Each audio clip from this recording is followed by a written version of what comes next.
টেলিভিশনে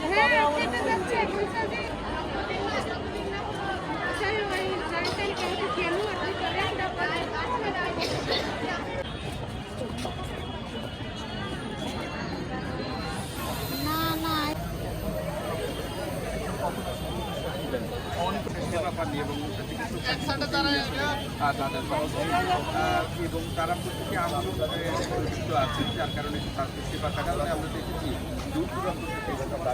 জেলার উপজেলাগুলোই নয়, এর পার্শ্ববর্তী যে সমস্ত জেলাগুলো রয়েছে কুষ্টিয়া, মেহেরপুর, চুয়াডাঙ্গা, ঝিনাইদহ পর্যন্ত সেই পর্যন্ত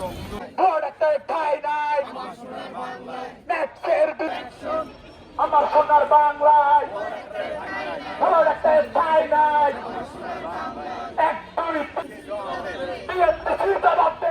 স্বার্থ উদ্ধারের জন্য কিছু ক্ষুদ্র স্বার্থ ত্যাগ করতে হয়। এই অল্প সময় হয়তো রোগীদের কিছু ক্ষতি হয়েছে, কিন্তু আমরা মনে করি এইটা সুদূর প্রসারী রোগীদের জন্য কল্যাণ হবে, রোগীদের জন্য। আর আমরা যে কর্মবিরতি করেছিলাম আজকে থেকে তা প্রত্যাহার করে নিলাম